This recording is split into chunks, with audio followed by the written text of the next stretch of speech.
କଥାରେ ତୁ ରାଜି ହେଇଯା। ତାଙ୍କୁ ଜୟ ହବା କୋଟି ପୁଣ୍ୟର ଫଳ। ରାଜାକୁ ତୋର କଣ ଦେଖିକି ଏତେ ଭଲ ପାଇଗଲେ ମୁଁ ତ ଜାଣିନି।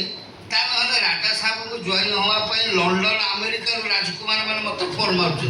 ସେଠି ବାହାଘର କରିଦେଲେନି କଣ? ଓ ଝିଅ ତତେ ଚାହେଁ, ମୁଁ କିନ୍ତୁ ରାଧାକୁ ଚାହେଁ। ଓ ଝିଅ ଆଜି ପର୍ଯ୍ୟନ୍ତ କରୁଛି ଛମ ପୂର୍ଣ୍ଣ ରଖିନି। ଆଜି ପର୍ଯ୍ୟନ୍ତ ରାମ ବିକାଶ ସହିତ ବେଇମାନି କରିନି। ରାଧା ମରିବ।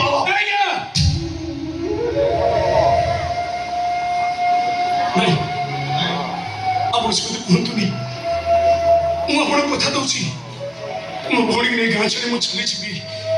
ଏତେ ଦୂରକୁ ଚାଲିଯିବି ଯେ ଆପଣମାନେ ଖୋଜିଲେ ବି ଆମମାନଙ୍କୁ ପାଇବେନି। ଦେଖନ୍ତୁ ଆଜ୍ଞା, ମତେ କିଛି ଦିନ ସମୟ ଦିଅନ୍ତୁ, ମୁଁ ମୋ ଭାଇଟାକୁ ବୁଝେଇ ଦେବି। ହଁ ସେଇଆ କର। ଇଏ ଟୋକାଟା ସୁନା ଅଣ୍ଡା ଦିଆ କୁକୁଡ଼ାକୁ ଇନକାର କରୁଛି, କଥାଟାକୁ ଜମା ବୁଝିପାରୁନି। ସେ ପୋଡ଼ା ମୁହାଁଟା ବୁଝିଗଲା, ଇଏ ଦାଢ଼ି ମୁହାଁ ବୁଝିପାରୁନି। ତା ମୁହଁ ପଡ଼ିଗଲେ କ'ଣ ହବ? ତା ବୁଦ୍ଧି କାମ କରୁଛି। ଦେଖୁନା କେମିତି ଆମ ଆଗରେ ରଜା ଅଛନ୍ତି ବୋଲି ହାତ ଯୋଡ଼ିକି ନଈ ପଡ଼ି କଥାବାର୍ତ୍ତା କରୁଛି। ଆମେ ଏଠୁ ପଳେଇଲେ ଆମ ମା ଘୋଡ଼ରେ ସତ୍ୟ ମୁଁ ଜାଣିଛି। ଆମ ଆଗରେ ସେ ନଈ ପଡ଼ି କଥାବାର୍ତ୍ତା କରୁଛି ନା ଏ ଟୋକାର ସେତିକି ନାହିଁ। ଏ ଝିଅ ପାଇଁ ସେ ପୁରା ପାଗଳ। ମୁଁ ବୁଝିପାରୁନି ଆଲିଆ ମ୍ୟାଡାମ ଠାରୁ ଇଏ ବାଙ୍ଗିରି ପାଖରେ କ'ଣ ଅଧିକା ଅଛି? ମଣିଷ ଭଳିଆ ସୁନ୍ଦର ହୃଦୟ, ପବିତ୍ର ମନ, ବୁଝିପାରିଲେ?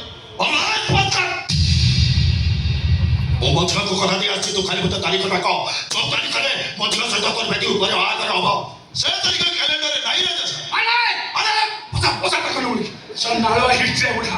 ଆରେ ମୋ ରାଧାର ହେଇସାରିଛି ମାନେ ଏ ଦୁନିଆରେ ମୋ କାହାର ବି ହେଇପାରିବ। ଆଏ ରାଜା ସାହେବ ନାଇଁ। এই যে কন্ট্রোলে দেখুন, খালি পকেটে পিস্তল রখিদেলে কে কেবে গ্যাংস্টার হয়ে যায়। পকেটে হনুমান চালিসা রখুଥିବା লোক যেতବେଳେ মুন্ডটা বিগড়ি যায়, সে ବି ସବୁ ଓଲଟ ପାଲଟ କରିଦିଏ। ଜବାବ ଦଉଛୁ? କହିଛୁ ଡକ୍ଟରକୁ ଜବାବ ଦଉଛୁ? ହଁ ମୁଁ ଜାଣିଛି ତୁ ଗୋଟେ ଭଲ ଖେଳାଳି, ଭଲ ବି ଖେଳୁଛୁ, କିନ୍ତୁ ଗୋଟାଏ କଥା ଜାଣିନୁ। ଯାହା ସହିତ ଖେଳ ଖେଳିବାକୁ ବାହାରିଛୁ ସେ ଜମା ଭଲ ମଣିଷ ନୁହଁ। ବାହାରିବାଟା ଫାଇଦା। ଖେଳର ମଜା ସେତେବେଳେ ଆସେ ରାଜା ସାହେବ ଯେତେବେଳେ ଇନିଂସର ଲାଷ୍ଟ ଓଭର ଲାଷ୍ଟ ବଲରେ 6 ରନ୍ ଦରକାର ଥାଏ। ଆଉ ଏ ରାମ ସେମିତିକା ପ୍ଲେୟର ଯିଏ ସେ ଲାଷ୍ଟ ଓଭର ଲାଷ୍ଟ ବଲରେ 6 ହିଁ ମାରେ। ଆରେ ବାଃ, ପଳେଇବା ତା ଡାଇଲଗ ଆପଣ ଶୁଣୁଛନ୍ତି ନା? କି ଡାଇଲଗ ସେ ନାଚୁଛି ଦେଖିଲେ, ସେ ଯାହା କହିଲା ବେଳକୁ ଲୋକ ତାଳି ମାରୁଛନ୍ତି। ଆପଣ ଗୋଟେ କଥା ଲକ୍ଷ୍ୟ କଲେନି ନା?